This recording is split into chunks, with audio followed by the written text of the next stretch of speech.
ही वाजली, हे भाषण मोदींनी केलं. मला 6 महिन्यात द्या, मी सिलेंडरची किंमत कमी करतो.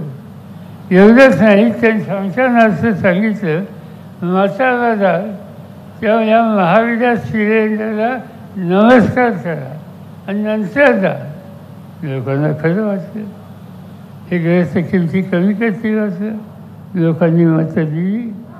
आणि पहिली जी किंमत होती त्याची दुप्पट किंमत आज या देशातील भगिनी प्रत्येक व्यक्ती आज सिलेंडरच्या संबंधीचे केले.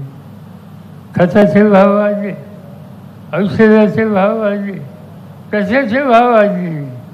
ज्या ज्या गोष्टी संसाराला लागतात, ज्या ज्या गोष्टी शेतीला लागतात, त्या प्रत्येक गोष्टीचे भाव यांच्या राजवटीत वाढले. आणि ते सांगतात की महागाईच्या बद्दल तुम्ही लोकांनी काय काम केलं. प्रश्न विचारतात, शरद पवारांनी काय केलं. आणि 2014पासून आजपर्यंत 10 वर्ष सत्तेत तुम्ही आहात, मी नाही सत्तेत. तुम्ही उत्तर द्यायचं, काय तुम्ही केलं. पण स्वतः उत्तर देण्याच्या तयारीत नाही, दुसऱ्यांच्या टीका टिप्पणी करणं एवढे एक कमी कार्यक्रम आज ते त्या ठिकाणी करतात. त्यांनी टीका केली पुन्हा राहुल गांधीवर. काय म्हणतात, शहाजादे. त्यांचा उल्लेख शहाजादे म्हणून करतात. हे शहाजादे क्या करेंगे, कैसे करेंगे असं बोलतात त्यांच्यासमोर. प्रधानमंत्र्यांना काहीतरी वाचलं पाहिजे. हे शहाजे म्हणतात ते राहुल गांधी. त्यांच्या 3 फेऱ्यांनी देशाची सेवा केली. जवाहरलाल नेहरू स्वातंत्र्याच्या आधी 13 वर्ष तुरुंगामध्ये होते. 47 साली स्वातंत्र्य मिळाल्यानंतर या देशामध्ये लोकशाहीच्या राज्याची खबरदारी घेतली. विविध क्षेत्रामध्ये देश पुढे जाईल यासाठी भावना त्यांच्यासाठी. या राहुल गांधींच्या आधी इंदिरा गांधी गरिबी घालवण्याच्यासाठी आणि देशाच्या गरीब माणसाच्यासाठी त्यांनी प्रयत्नाची पराकाष्ठा केली. त्यांची हत्या झाली, संसार उद्ध्वस्त होईल अशी स्थिती झाली. त्याच्यानंतर त्यांचे वडील राजीव गांधी आधुनिकतेचा स्वीकार करून हा देश पुढे यावा यासाठी प्रयत्नांची पराकाष्ठा त्यांनी केली.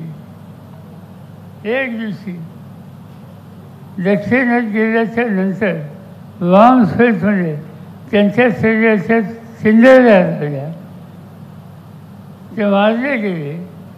एवढा होता त्या केला. वडील, आजोबा, आई, आजी या सगळ्यांनी देशासाठी त्याग केला. आणि त्या राहुल गांधींनाही विचारतात, शहाजादा क्या करेगा. या शहाजाद्यांनी देशाचं दुखणं समजण्यासाठी कन्याकुमारीपासून काश्मीरपर्यंत पायी संबंध देशाचा दौरा केला. पायी ऊन पाऊस काही बघितलं नाही. आणि बघितलं काय, जाताना रस्त्याने शेतकऱ्यांना भेट, तरुणांना भेट, आया बहिणींना भेट, त्यांचं दुःख समजून घे. आणि उद्याचं देशाचं संकट हे दूर करण्याच्यासाठी काही ठोस निर्णय घेतले पाहिजेत याबद्दलचा अभ्यास या तरुण माणसाने या वयात केला.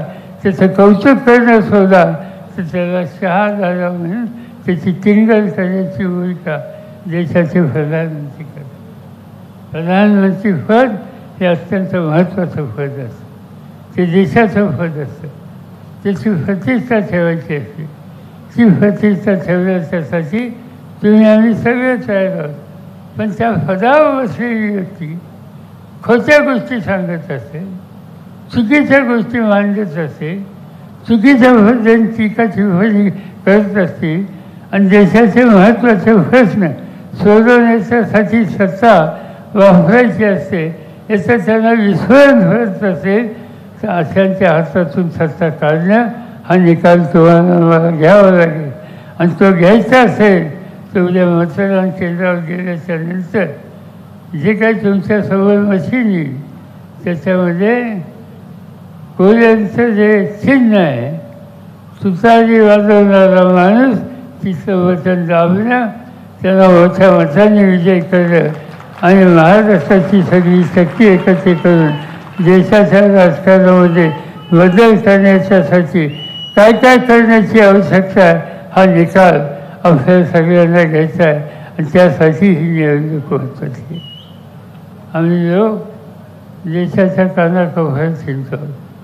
मोदी साहेब म्हणतात माझ्याबद्दल हा आत्मा तडफडून फिरतो सगळीकडे. ठीक आहे, लोकांचे दुःख बघून तडफडतो आणि ते तडफडेल त्याची काही मला चिंता नाही. पण एक खात्री देऊ शकतो की काही किंमत द्यावी लागली तर चालेल, पण आम्ही कधी लाचार बनणार. महाराष्ट्र कधी लाचार बनू शकत नाही. महाराष्ट्र कधी स्वाभिमानाशी तडजोड करू शकत नाही.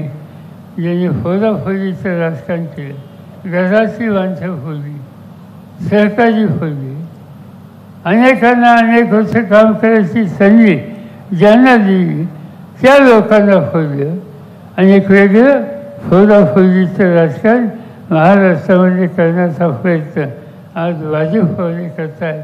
हे राज्याच्या हिताचं नाही आणि ते हिताचं नाही.